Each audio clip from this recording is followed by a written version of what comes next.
turns. Who gets first billing? Jim, always Jim. No, it's got to be Elaine. Lady first.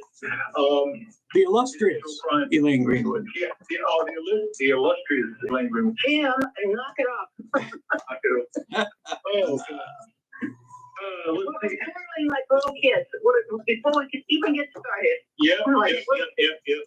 Well, hey, you guys, what's going on? And I hear that there's all kinds of crime going on up in the Lowcountry.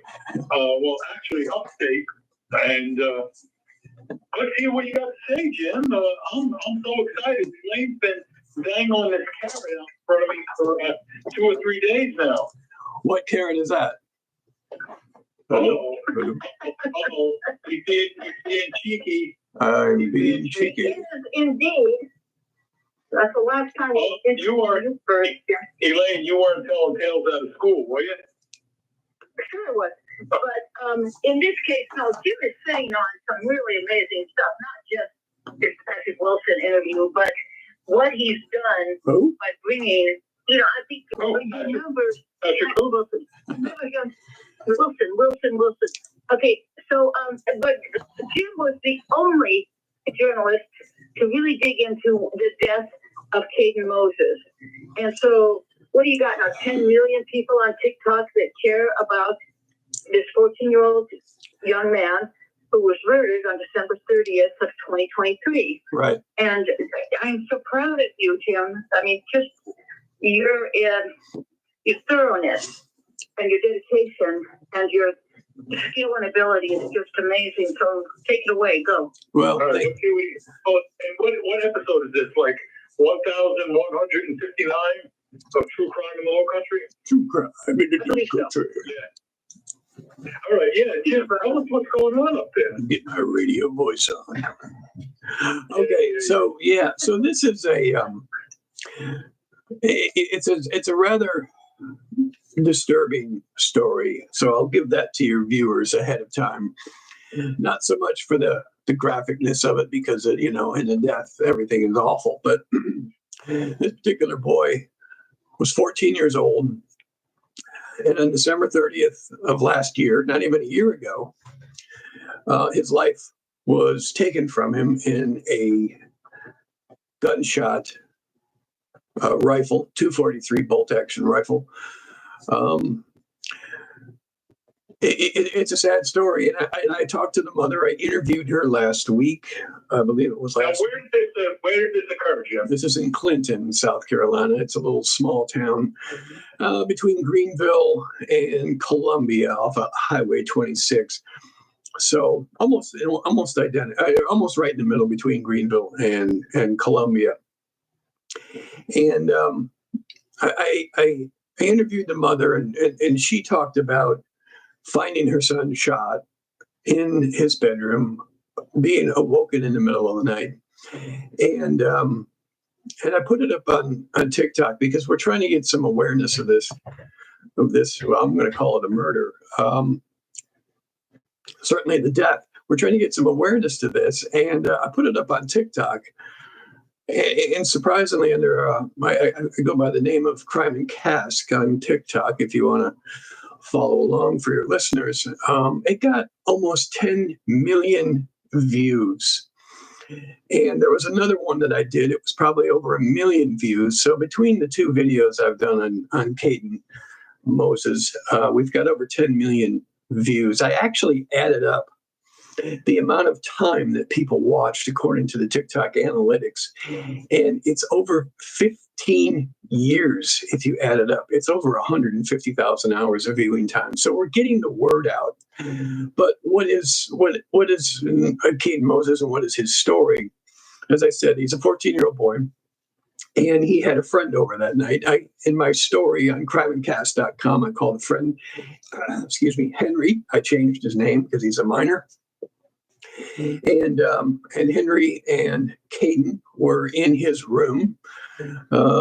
They had two girlfriends, each of them. In Caden's room. In Caden's room. In Caden's room. Correct. Yes. In Caden's room. And they had two girlfriends who were also friends, and those two girls were together. And I guess the way teenagers, they communicate these days on their telephones, as we did, although a bit differently. They were doing it by FaceTime, communicating, and they were FaceTime on Facebook and FaceTime on an Apple phone. And there was a time where they stopped. Kaden took a shower about 9:15, and after 9:15, 9:45, he got dressed, and Henry was nowhere to be found in the house. Kaden had other siblings. He had 3 other siblings, which were in a bedroom right next to his. They shared a wall. And then he had an older sister who also had a bedroom next to Kaden's. They also shared a wall. And his older sister had her boyfriend staying over that night. Just not staying over, but exchanging gifts. He was over visiting her. And so they went. And Kaden comes out of his room after he showered, and he tries to find Henry, and he found Henry outside. Not much to speak of about that, except they went back into Kaden's bedroom, and as time goes on, all 4 of the children were playing a game called Roblox, ROBOLX. LOX. And that's an online game where kids use, and adults use, virtual characters of themselves. And to do this, as I understand through the investigation, when you play the game Roblox online, you have to use 2 hands as controller. So for an early Christmas present, Kaden's mother got him a desk to put in his room. And so he put his computer, he put his, all his media on this desk, and he was sitting at the desk chair. All 4 of them were on the phone talking. And according to Kaden's girlfriend, Henry's on the floor with a blanket over him. And she also sees in plain sight the .243 bolt-action rifle leaning up against the wall. And according to her statement, she sees it on the FaceTime. Yes, she sees it on the FaceTime camera. Correct, on the FaceTime camera. But she's not in the room. She's not in the room, but she sees it on FaceTime camera and says that it is within arm's reach of where Henry was sitting. And as time went on, Henry stopped playing the Roblox game. He didn't want to play anymore. But to just add a little context to this, the boys had been arguing 3 days prior, and they had made up. And in fact, Erica, Kaden's mother, wanted to make sure before Henry came over that everything was okay. And Kaden assured her everything's fine. Apparently, Henry had allegedly said something about Kaden's girlfriend, and how those things go with teenagers, and they make up quickly. But that's just to add a little bit of context. And so Did Henry have a bit of a temper? Jim, did Henry have a bit of a temper? It's been alleged that he's been getting into and has gotten into trouble during his childhood.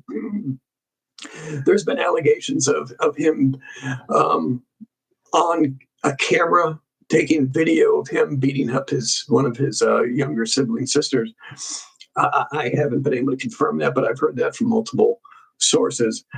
So he's had some, let's call it, issues. His parents are divorced. Doesn't mean anything, but I've heard that he's had some issues, allegedly. So about 10:55, maybe around 11 o'clock, his sister describes what she heard as a light bulb breaking. The children on the other... Jim, just to clarify, all these kids are like 14 years old?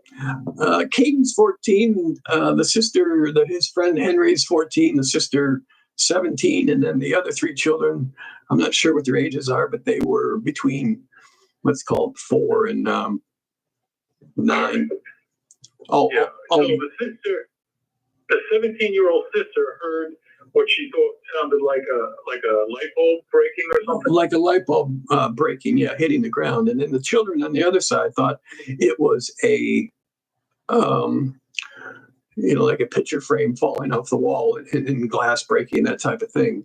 So what they heard was, and according to Caden's girlfriend. They were playing all two girls and Caden were playing the Roblox game. And Caden's character was moving the entire time.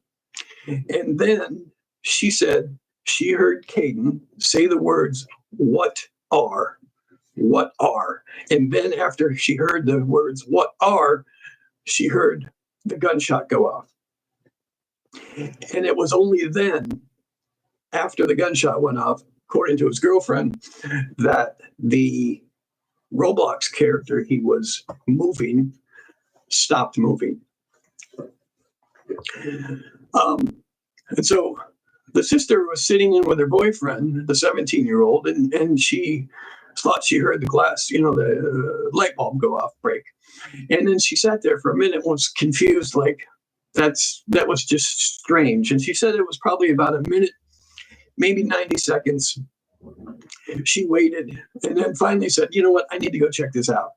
So again, they shared a wall, and within the 60 to 90 seconds, what's important to note here is that she heard no screaming, no yelling, nothing. It was silent. The only thing she heard was what she thought was a light bulb crashing. And if you've ever heard a .243 bolt-action rifle go off, it sounds nothing like a light bulb crashing. It's a loud. Listen, sometime later this afternoon, I'm going to be hunting for the .243 rifle. Yeah. And let me tell you, it's authoritative. You'll hear. All right. If you're outdoors, yeah, you hear a bang, which is what you're saying is an explosion. Then you hear a crack. All right, which is very distinctive. And the crack is the bullet breaking the sound barrier. But now, in the enclosed space of a room, you hear the bang, the explosion, but you don't hear the crack because the bullet isn't traveling over a distance where you'll hear, where you'll hear the sound waves coming back from breaking the sound barrier. So, and the reason I mention this is that it had to sound louder than a light bulb, really, or a picture frame. Unless it was muffled somehow. Unless you said there was a blanket involved, somebody was laying under a blanket. Yeah, there's a leather coat that Henry was wearing that was not seen that night or after, or seen him wearing this leather coat either. Mm-hmm. Yeah. So. Yeah. Wait a minute. If you're actually asleep, like for the kids that were asleep in the bedroom with the adjoining wall on the one side, a noise wakes you up. You may not accurately remember the noise. You suddenly wake. But again, to Jim's point, if the sound was muffled, like fired through several layers of blanket, or fired through a coat or a jacket or something like that, it does attenuate the blast somewhat, but will not, of course, affect any of the lethality of the bullet. So, it's possible that it was muffled to a large degree if any of these other items were in evidence. I guess that my concern would be you just taking it from an accidental shooting to an intentional shooting. Yeah, exactly. Yeah, the jacket. That's why I'm just cautious about it. The jacket wasn't found. Jacket wasn't found. Wasn't found. No. Okay, keep going. So she. But he stops moving this. When he says, when his girlfriend hears him say, "What are," like as in, "What are you doing?" But what are? He is still moving his Roblox control. Correct. The character is still moving, and in order for that to happen, both of his hands have to be on the device itself. The other thing is, if you go to Jim's website, there's video he has, crimeandcask.com.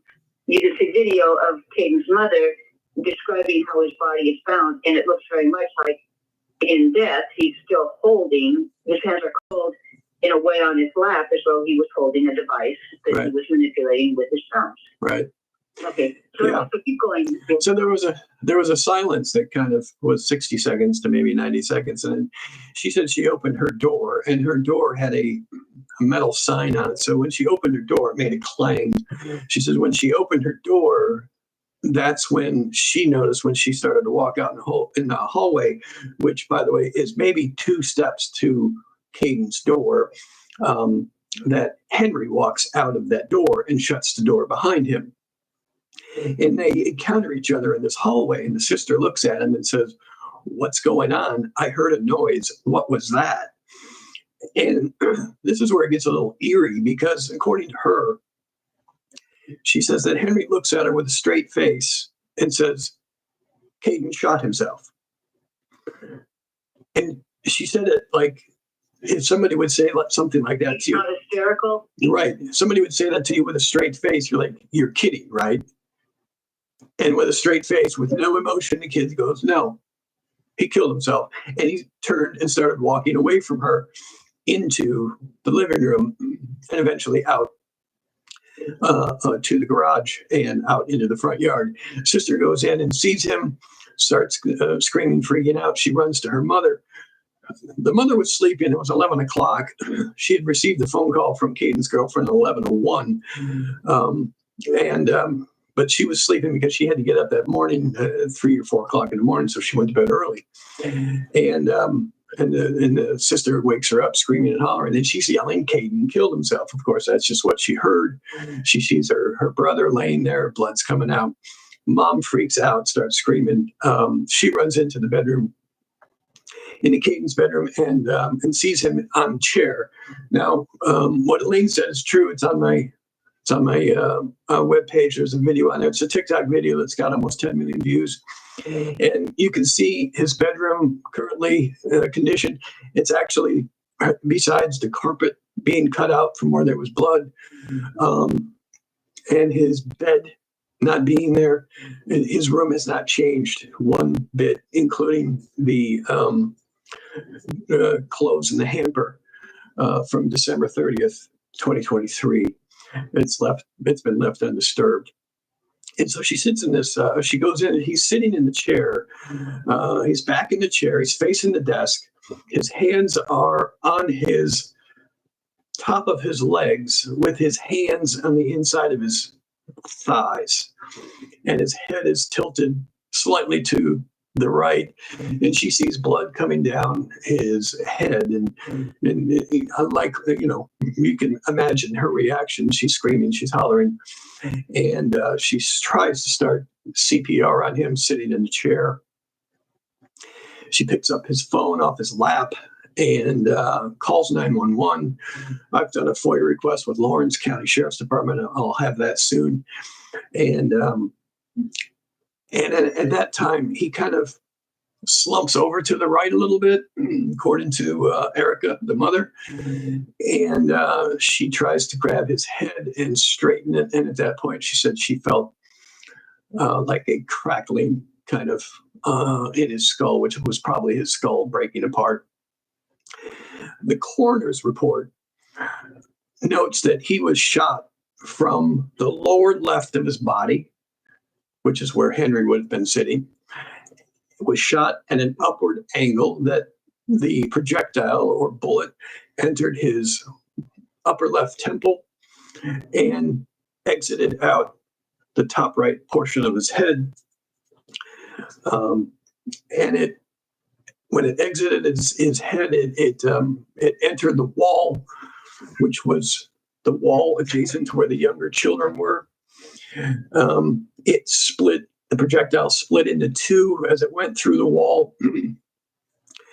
It exited the wall on the other side where the children were, and apparently missed one of the children by 12 to 16 inches. And then it continued its projection into the ceiling. According to SLED in Lawrence County, the projectile had not been recovered, but it was through and through into his head. Whoa. It wasn't embedded in the ceiling? Is it possible it just go right out into hyperspace? Through the exterior of the house? Yeah, I told Erica the other day when I was talking to her, I said, we should go look into your attic and see if we can find it. Because it's got to be either in the attic or it went through her roof. And if so, there's got to be a hole in the roof. But with all the rain that we've had in the past couple of hurricanes, I doubt that she would know that she had a hole in the roof. So it's got to be in the attic. Yeah. What's the value of finding the boat? Well, first of all, I don't know about the bullet, but what about the shell casing? Would there be fingerprints of who loaded that shell into the gun? Because my understanding is the gun was not loaded and the ammunition for that gun were kept separately. Yeah. And I'm sure you're going to get to that in a minute. But did they find the shell casing? There's only one bullet fired, right? Correct. And they did find the shell casing. In fact, they did not? They did. They recovered the shell casing. Excuse me. Henry goes outside and he's now starting to freak out a little bit. And Kaden's sister, the oldest one, her boyfriend, goes outside into the garage where Henry is. And it's at that point where Henry says, my fingerprints are going to be on the shell casings. My fingerprints are going to be all the shell casings. He says, I loaded and unloaded the gun. He tells that to the boyfriend. The neighbor across the street, her name is Taffy.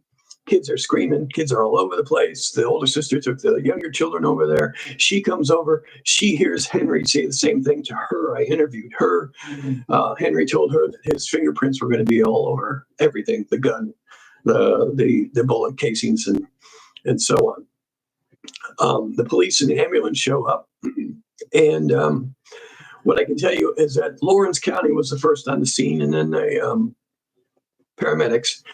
SLED came much later. They came in, they called him in because it was a juvenile, and by law they have to bring in SLED. SLED agent came from Columbia, so it was probably an hour and a half, maybe 2 hours later that she arrived. So we're talking about 1 a.m. But Lawrence County had the crime scene. However, according to the mother, no one's clothes were bagged and tagged that night. No one had any fingerprints taken. Nobody had any DNA taken from them, including Henry. No one had any GSR kits performed on their hands. And what did I say? And no fingerprints. So nothing was done to anybody, children, mother, sister, boyfriend, Henry, nothing. In fact, I spoke to the girlfriend of Kaden, her mother. I interviewed her. She came in at about 12:30. She arrived at the house, and she told me she walked right into the house and started walking in towards Kaden's bedroom, trying to find Erica. And I stopped her and I said, wait a minute. Are you trying to tell me that you walked right into this particular house and you're walking around and no one stopped you? There's no police tape. There's no, who are you? What are you doing here? She's like, no. She goes, there was officers in his bedroom, but no. She goes, I walked freely. She goes, in fact, she saw Henry walking in and out of the house. And apparently Henry had said to somebody, or at least a police officer, that he wanted to go into the bedroom to retrieve his shoes, according to him. Which was weird. So I can only allege that he was not wearing shoes. According to eyewitnesses, he was wearing pants, probably jeans, and a light-colored T-shirt. And in this particular time in South Carolina at night, it was around 38, 39 degrees. So it was quite chilly outside. Yeah. So, and I talked to a woman's name is Tammy. Her daughter was the girlfriend of Kaden. She tells a story that she's in her large SUV and Her daughter is in the vehicle with her. Henry's girlfriend is in the vehicle with her. They had two friends in the vehicle with them. And then in came Henry's sister, and she brought a friend. So there's quite a few individuals in this vehicle sitting there. And Henry's sister then receives a phone call. And Tammy recalls that she's talking to someone and was like, the words to the effect of, well, yeah, if he needs them, I can bring him to him. But, let me know where you are. I'll bring him if he needs him. And so it was kind of a cryptic message. And she hung up. And then one of the girls, according to Tammy, said, who was that? And that's when the sister responded back, that was my mom. And then somebody said, what did she want? And she said, she wants me to bring my pants to her car to give to Henry. And everybody just kind of looked at each other. And then she exited the vehicle with her friend. And in a short time while, according to Tammy, she returned to the vehicle, but this time she was wearing a pair of shorts. She was no longer wearing the pants that she had on, which is quite strange. Why would Henry need a change of pants? I guess you could say maybe a lot. You could guess a lot of things. Maybe he soiled himself. Maybe they were full of blood. Maybe they were. Maybe they had gunshot residue on him, and he didn't want the police to see him. I don't know why. Blood and tissue on it. Why he needed It seems like the best answer would be that law enforcement had appropriately asked him for his clothing that he was wearing to test it for evidence that he was of where he was actually when that shot was fired. That very well could be the answer. That very well could be the answer. However, what I will tell you is that same mother saw him walking around this entire time in the front yard over into the garage. And in fact, the first time that Henry was, let's call it, detained by the police, somebody saw him in the front yard and pointed to him and told the police officers that, hey, that's the kid that was in the room with Kaden when he was shot. And so they went to him, and then they just stuck him into the back of a police car. He was, according to what records I have seen, he was not questioned by the officers. South Carolina law. I don't know if he legally can be.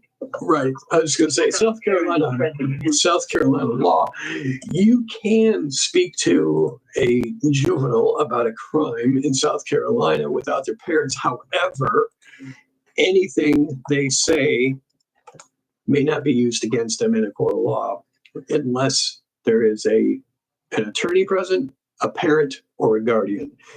And neither of those, as I understand it, were present, according to the mother. Excuse me, the mother and the girlfriend. So it seems like the crime scene, from everything you tell me, was the crime scene wasn't secured. No. It may have been mismanaged. Appears so. All right. So now we got the young man Henry in the police car with a change of clothes. But the change of clothes was around 12:30 at night, and he had not been detained at this time. It wasn't until an hour later when he was detained, and of course they didn't take his clothes, and he didn't interview him. So, according to eyewitnesses. Oh, so he hadn't changed his clothes? No one knows. No, he did not change his clothes. He changed his clothes before he was interviewed, before he was detained for a brief time by law enforcement. That's what's So he was allowed to change for clothes. That's what's alleged. But there is body cam footage. Isn't there? That's what. That is what is alleged, that he changed clothes before police had detained him. And there would be body camera footage of him walking around wearing one outfit and then him walking around wearing a different outfit. Isn't that? Well, that's correct. And that's new evidence, by the way. That's new evidence that I have posted in the article we're going to present that to SLED because SLED has closed this case. And there's been no one arrested in this particular case and no one prosecuted for this case. The case is closed. They would reopen the case, but only based off of new and credible evidence, according to this particular. Now, the coroner deemed that was there an autopsy? There was an autopsy done at MUSC the next morning by the chief medical examiner and a medical examiner. The associated findings were very descriptive. I do have those online as well, but they did classify this as a homicide. Oh, as a homicide? Yes. It was not classified as a suicide. It was classified as a homicide. In fact, the opinion... They could close the case because they didn't think they could make a case that they could bring to trial, I guess. Yeah, They recognize it's a homicide. the opinion reads, and I quote, "This 14-year-old white male, Kaden Thomas Lee Moses, died as a result of a gunshot wound to the head. The manner of death is homicide." End quote. Now, suicide isn't considered homicide in South Carolina, is it? No. Suicide is suicide. Yeah, no, I should say because, there could be the distinction that, either homicide or natural causes. Obviously, it wasn't natural causes, but he said it was homicide. Right. Yeah. Interesting. And So the guns. he wants to reopen the case, obviously. It wasn't properly investigated. There's enough evidence there to go further than SLED went, I guess is what they're going to say, right?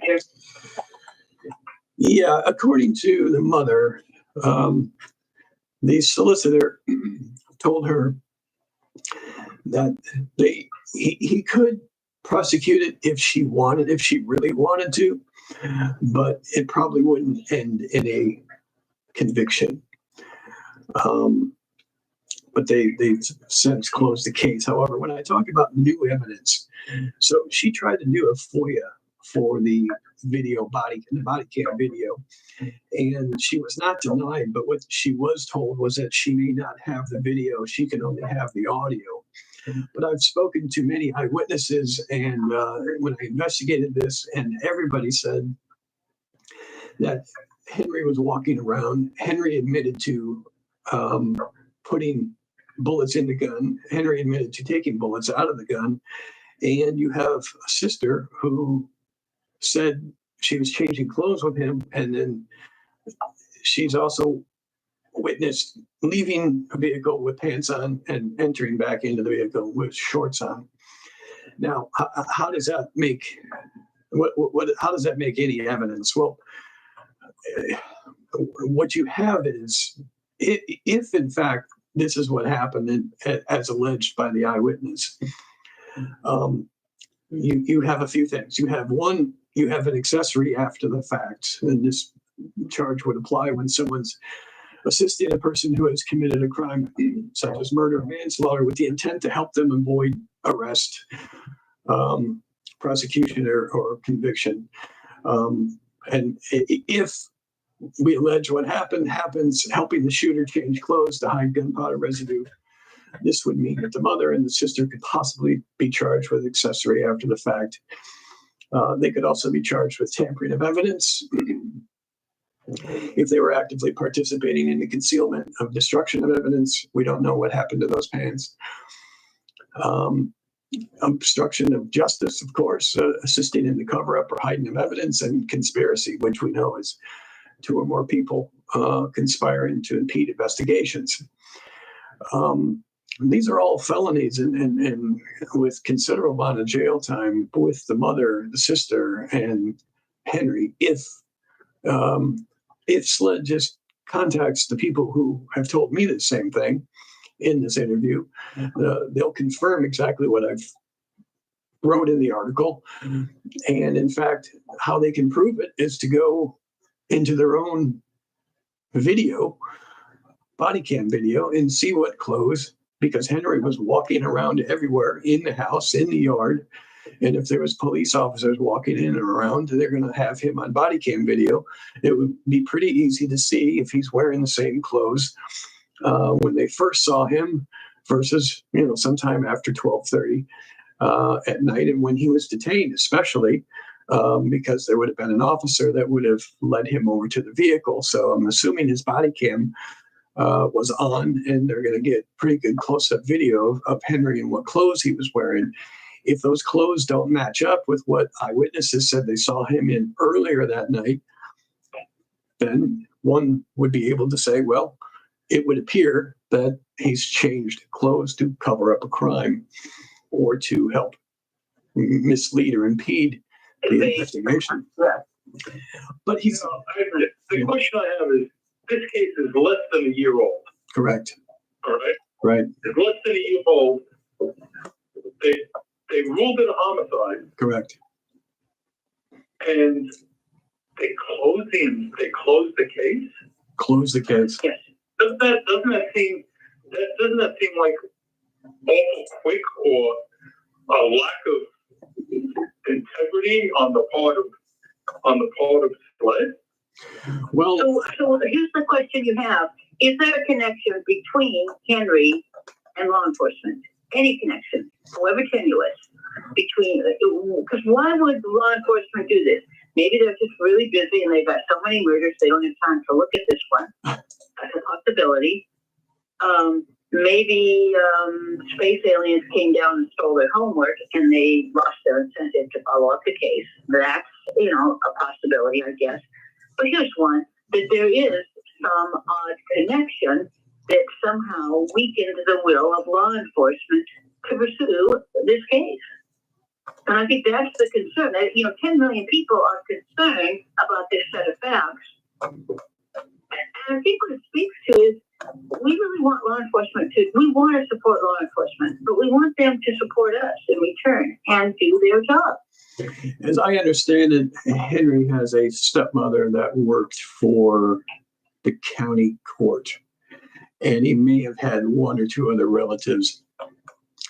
I do know for a fact that a couple of the Lawrence County sheriffs, I think it was just a sheriff, one or two of the deputies had to recuse themselves because their sons were friends with Henry and or Kaden, so they had to recuse themselves. It's a small county. It's a very small town.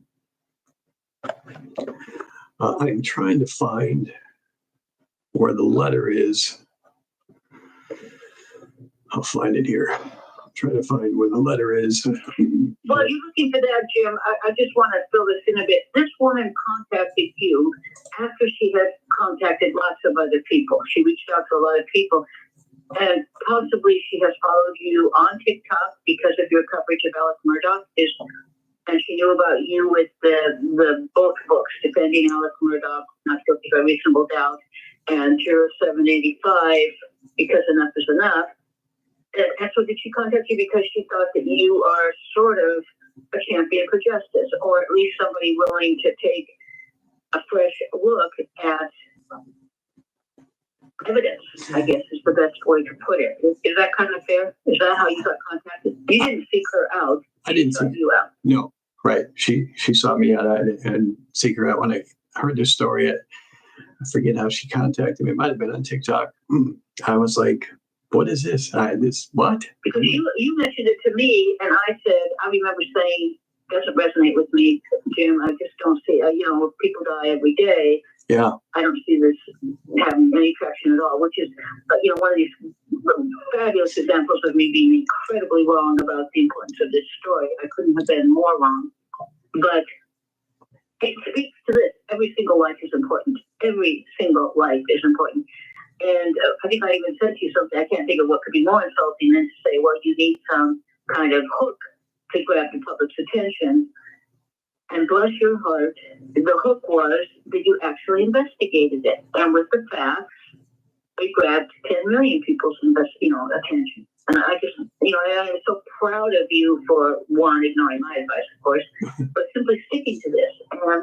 And doing the boots on the ground, the actual door-to-door, knocking on doors, research to understand what happened. I know you wrote the police files, and you don't have a bias about this. You didn't have any assumptions going in or any bias going in. You're not related to this woman, and you don't have an axe to grind or a contract to fulfill or any monetary reason for pursuing this.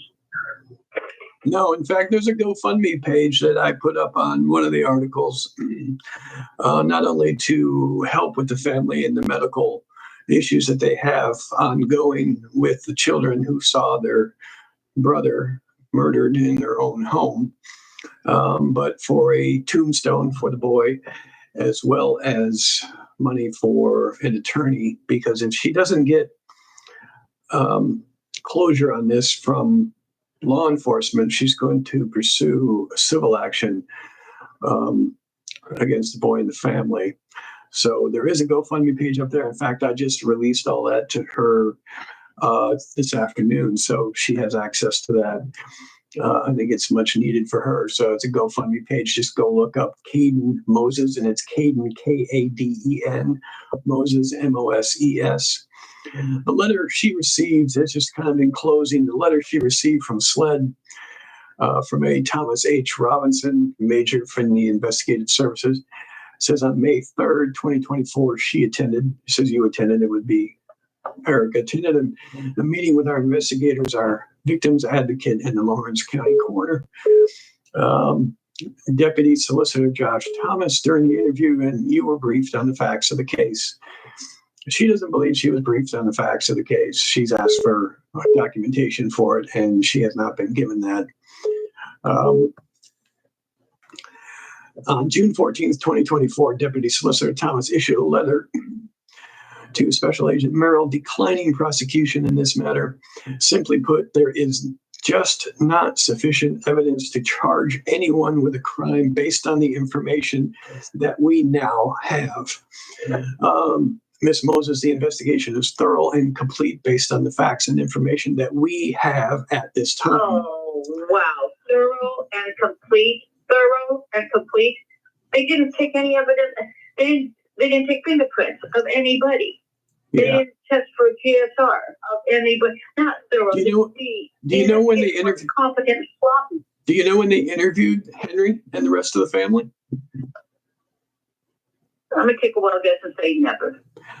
No, they did, but it was 4 to 6 weeks after the murder. And Henry showed up with an attorney and invoked his Fifth Amendment right to remain silent.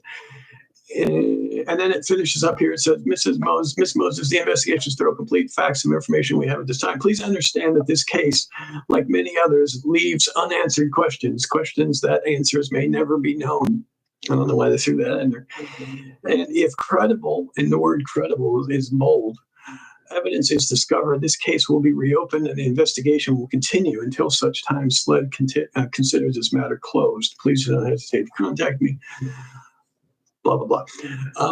So it was 4 to 6 weeks after the murders that these people were investigated. Now, you want to talk about memories and things being lost in time.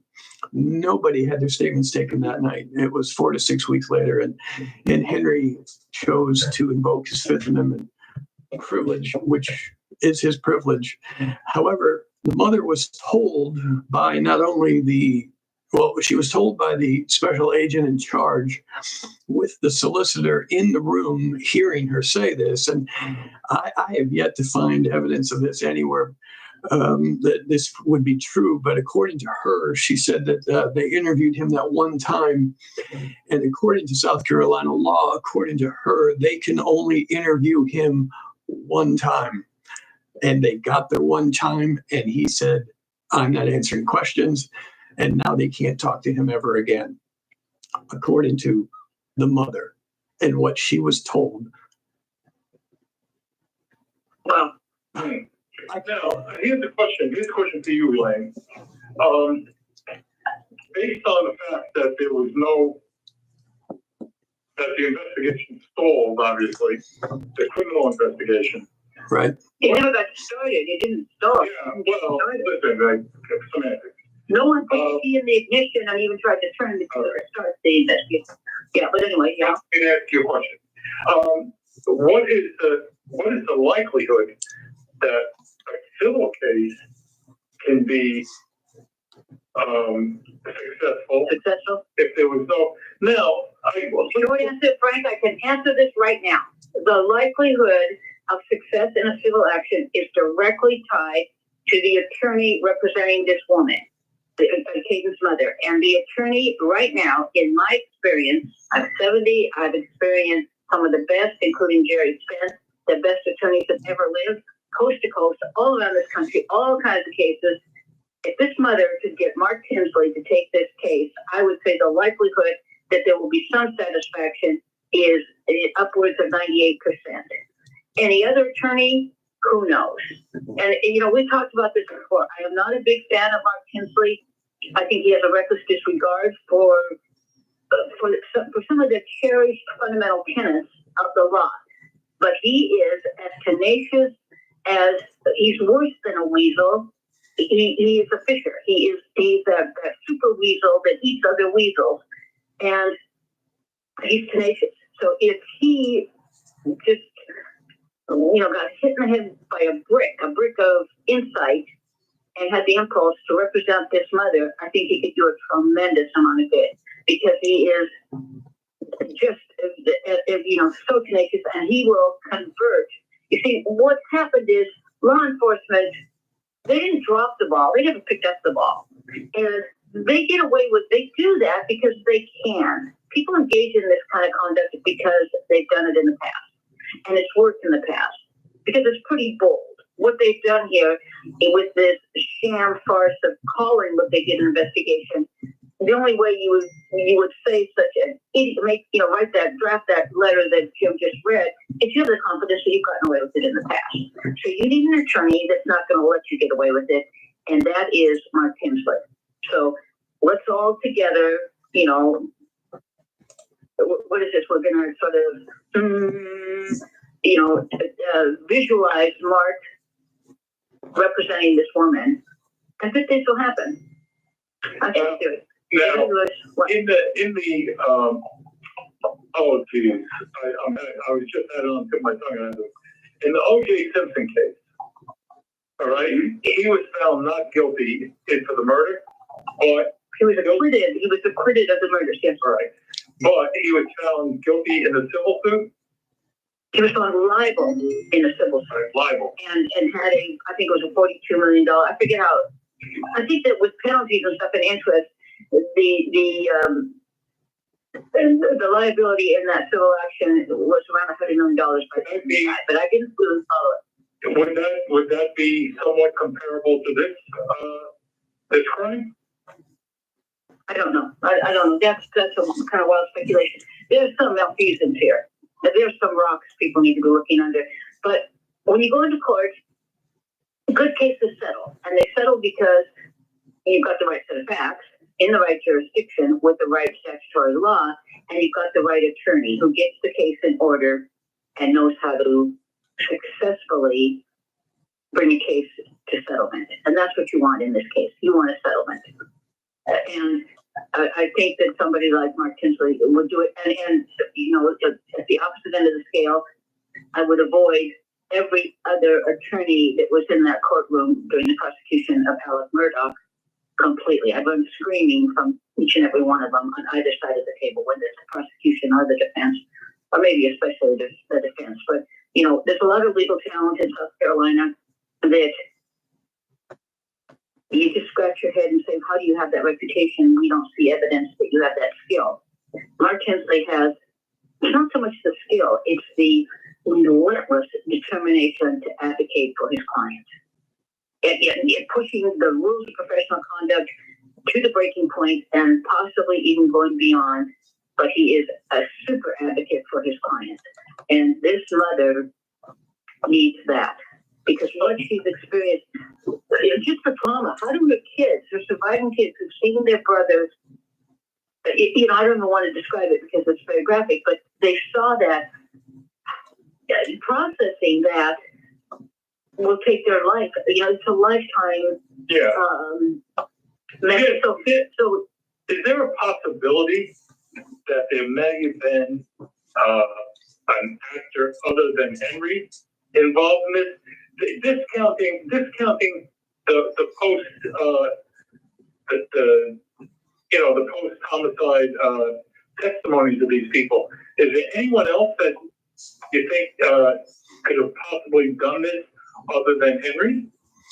No one else was in the room. No one else was in the house. Yeah. All right, but that's because you have the FaceTime, Frank. You have the FaceTime. that's interesting. You have Caden's girlfriend. right. And then you also have that Caden is engaged in this game that requires he's using both hands. But at one point, I think that Henry's girlfriend had turned off her FaceTime, but Caden's girlfriend did not. And so she's aware of where Henry is sitting, and she's also aware of what there is nobody else in the room. There was no other party in the house. Correct. There's a little more to this, though. The gun that Caden had was a gift to him, and it was not loaded. It was kept unloaded, and the bullets for that gun were outside in Caden's truck, which I guess he really didn't have access to yet because he was still a minor. He was only 14, but it was part of, I think, a birthday gift or something. That there was some control that the mother had exercised to keep bullets separate from that gun. That's one. Right. And so when Jim talked about this, that when he comes out of the shower and realizes that Henry is out in the yard, there's speculation that Henry got a hold of keys to the truck. And that's when, because Henry's talking about my fingerprints are going to be on the gun and on his shelf. It's because he has gone out for whatever reason and loaded the gun. Now, maybe, we don't know. Maybe Henry was still angry. This thing that the fight had been resolved. Maybe the fight wasn't resolved. I don't know. We don't know Henry's motivation. I reached out to a representative of the family because there was people from the family that were making comments on my YouTube video. So I reached out to them for a comment to get their side of the story, to get Henry's side of the story. And I have not received a message back. As far as the gun goes, so here's the thing.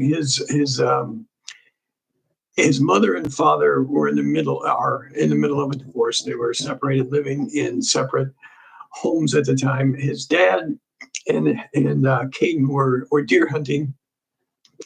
And like any good hunter, the gun was emptied at the end of their hunt. The father witnessed it. The shells were put up, and the gun was put into a gun travel bag and zipped up. And they drove what was going to be Caden's truck because he was going to turn 15 soon in January. So when they got out of the truck, the father had a set of the keys. The mother had a set of the keys. The father locked the vehicle because the vehicle was still locked when she checked it, but they locked the vehicle. So there was ammunition in the vehicle, and then the mother has a gun safe with guns in it and other ammunition that was locked. She had the keys for both in her bedroom. I don't recall where, somewhere in a drawer or something along those lines. But remember, she went to sleep and was in bed sleeping because she had to get up early. So the gun came into the home, and according to Erica, she said when she came in, she double-checked the gun to make sure that it was unloaded. Whether that was she did it physically and by her sight, or she asked Kaden. But the gun was not loaded when it came into the house, and there was no ammunition that was readily available to anybody. She did end up finding the keys to the truck months later, in between her washer and her dryer, kind of underneath the washer. Ironically enough, that you have to go by the washer and dryer to get out into the garage. So if somebody had the car keys, then that's where they were dumped. due to such a poor investigation, there's so many questions that are left unanswered. I read between the lines. On what this investigator with SLED says. The investigation is thorough and complete. And then he goes on to say, on the facts and information that we have at this time, I don't believe SLED's going to throw Lawrence County Sheriff's Department underneath the bus on this one, but it feels like I'm reading between the lines. Like SLED kind of has their hands tied. The solicitor kind of has their hands tied because to them, they don't have any direct physical evidence of anything. They don't have any clothes. They don't have any GSR kits. They don't have any, that I know of, any fingerprints taken, at least at the scene. They don't have any DNA taken at the scene. And you have the only person who was with Kaden when he was alive is taking the fifth. So how do they prove that? I don't know how they prove that, but I do know that there's new evidence, as far as I'm concerned, of possible accessory after the fact, obstruction of justice, and tampering with evidence, with the possible notion, according to witness testimony, that the sister changed clothes with Henry before law enforcement could talk to him, hold him, or put him anywhere. But he was just walking around the front yard, coming in the house, walking in and out of the house, talking to people, went to the neighbor's house, came back. He was walking around freely. Why wouldn't you talk to him? I mean, my first question was, who was the last person that saw Kaden alive? Henry. Somebody go get me Henry. Right? Henry? Where are your parents, Henry? My mom's outside. Go get your mom, because we need to talk to you. Somebody go get his mom. Because Henry's mom was at the crime scene pretty fast. But here's the deal. She was. What about the state of South Carolina is about to execute this man, and Frank and I talked about it a little bit this morning on the radio show, the First Cup. And what concerns me is Richard Moore. Yes, Richard Benjamin Moore. And I think he was overcharged. I think this is wrong. But we want law enforcement to get it right. I want to use, if we have a surplus in the budget, let's pay law enforcement so that we have enough people, enough members of law enforcement that are well enough educated and well enough trained, that are being paid enough that rather than go work in the private sector, they're willing to work for law enforcement. We don't want to have the pay so low that we're just not attracting what we need. We frankly need our best and our brightest to be defending us from this kind of activity. And I don't think that's what we're getting. I think we're getting something that's actually frightening when you take a second look at it. And the real concern is there are so many cases where nobody ever takes a second look at it. They just don't. And so it does get swept under the rug. And, when I said this a few minutes ago about Mark Tinsley, if he would represent this woman, I think the reason that he might not is because there is no pot of gold here. No, that's wrong. Some wealthy company. No, that's wrong. He can sue. He can sue the Lawrence County Sheriff's Department for ineffective investigation. He can also sue SLED if he chose to include them in on that. So the county. Okay, but when you go for the king, you better make sure that you take them out completely. But okay, so I don't know how many. Again, then we get right back to there aren't a lot of attorneys willing to take on this kind of case, which is sad, which is really, really sad. I wish this mother all the best. I hope she finds a terrific attorney that aggressively defends her against people that either aided and abetted. Maybe this young man cannot be held accountable for whatever reason, but people that aided and abetted him possibly can. People that obstructed justice possibly can. obstruction of justice and aiding and abetting are elements of the lawsuit that I have in New York right now. So I understand making those claims. But we only have a couple of minutes. So let's talk about something. If you're going to talk about aiding and abetting, if you're going to talk about conspiracy, you have to have a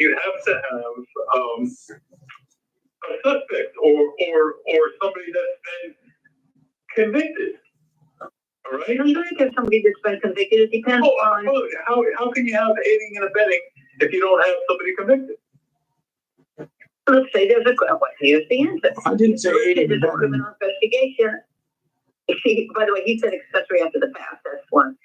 Anyway, but there's a criminal investigation that involves somebody, and a third party decides that investigation will expose them to public scrutiny that will cause them to lose hundreds of millions of dollars in revenue, in ad revenue, and other kinds of joint business ventures that they have to broadcast this product that they have, or whatever. They can be sued for aiding and abetting without even the resolution of the criminal. You can aid and abet or obstruct justice in a criminal investigation, regardless of the outcome of that investigation. It's the obstructing justice. It's when you act to do that you are guilty of aiding and abetting. And if there's a criminal penalty for it, and sometimes or a civil penalty for it, private citizens, we don't bring criminal cases. The state brings that, but we can bring civil cases to say I'm damaged because you aided and abetted. I can see the obstructive justice. I can see the obstructive justice. All right, because you're preventing investigation of the crime. But what was the other term that Jim used? Conspiracy and tampering with evidence and accessory. Conspiracy, tampering with evidence. Yeah, that could be valid. Mm-hmm. But accessory after the fact, you have to have somebody convicted to have accessory after the fact. So let me ask you this though: if you're the mother and you're the sister, and you're now separated, and you have maybe an attorney with you, but you have been separated, and you have now police telling you that these are crimes that you could be committed, that you can be charged with, and these have prison time, a decade or more of prison time.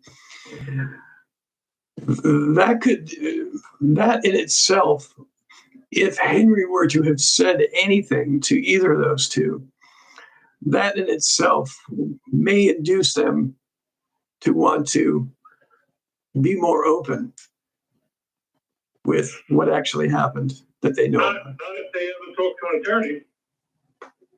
Well, then go to prison. We're talking about the nuances of law. No, well, we're not talking about the nuances of the law, but what we're saying You're talking about accessory after the fact, you throw that around. to be the fact. Yeah, but you throw that around, but you have to have The fact. a fact. And if you don't have a fact, how can you have an accessory? Well, here's the fact. The fact is the boy was wearing certain clothes. It's alleged that he changed clothes. So now you have video evidence to be able to go and look and see, did he change clothes? And if in fact that is true, now you have That could be an obstructive. now you have the fact that he changed clothes. Well, then you have to ask yourself, why did he change clothes? And now you have not just one witness, but you have 5 other witnesses in a vehicle that will say the same thing, that said his mother called him. She said her mother called her, and she said that Henry needed a change of clothes. And then she came back with shorts on, which means she changed her clothes and put on a pair of shorts at the crime scene. So But Jim, changing clothes is a crime. Frank is right about this, I think. But there might be a question of, it might be a finding of fact for the jury rather than a matter of law for a judge. Oh, I mean, First of all, we're not sure about this. But I agree with Frank that you actually have to have, and so here's the thing. The kid could be, if the kid is convicted of any part of this, I think this was, if the gun was muzzled, we got something else. But if the gun just went off while he's playing with it, when he stupidly loaded it, this could all be some version of manslaughter. So to me, the bigger crime is the adults who interfered with the police investigation. The SLED agent did ask the mother about a damaged jacket, and she was not quite following the agent when she said that. And it's something that needs to be followed up on. But she was questioned by the SLED agent about a damaged jacket. So that's it. Where do you want to leave this? Where do you want to leave this today?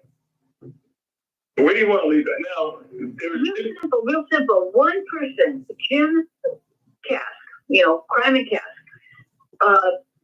brought this thing to light, breathed life into it, and now we're talking about this vague term about justice. We are close to actually having some semblance of justice for Kaden. And, that's a vague term. It's a vague, ambiguous term, actually, even though it shouldn't be. But some sort of accountability is possible. People say, well, I'm only one person, and what can I do?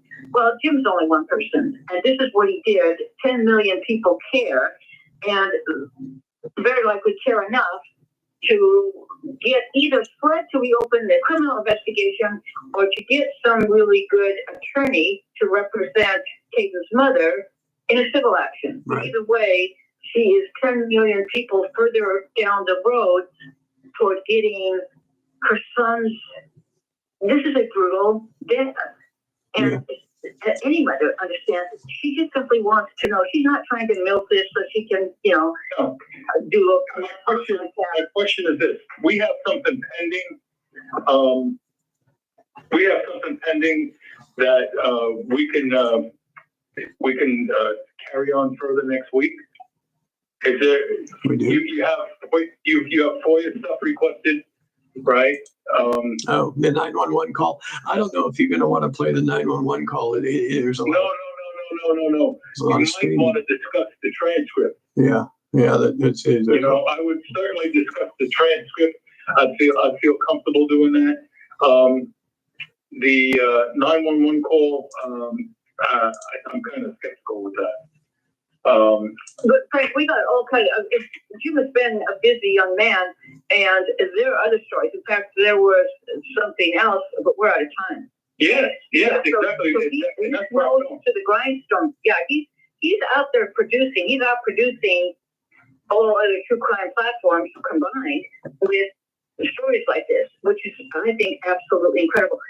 Which reminds me, if anybody saw what's it called, Escape at Dannemora, I think Jim should get an interview with that woman. I think her last name was Mitchell. The board housewife, the one that was the head of the tailor shop that actually aided and abetted those guys, facilitated the two escapees from getting out of jail. And she pled guilty, served sentenced to 7 years. I think she only had to serve 5. She's now out. Supposedly she's back with her husband. He stayed with her through all this. But I think Jim should get an interview with her to get her side of that story, because she's never actually spoken to anybody beyond a few, get away from me, get that microphone out of my face kind of comments. Well, listen, let's put this to bed for today. And Jim, whatever we need to do to support you, other than send you a check, of course. Let's keep this open, and next week we'll carry on, and we'll see we'll dive deeper into what we've got so far, and we'll see if anything new materializes. Yeah. Okay. Yeah, I appreciate that. All right. Yeah. Hey guys, I thank you too much, and this is True Crime in the Lowcountry, and you're listening to WVFF 97.7 LPFM, Red Brick Patriot Radio, broadcasting from Cottesville, South Carolina. And we're out of here, guys. And folks, thank you very much, both for your intellect and your hard work.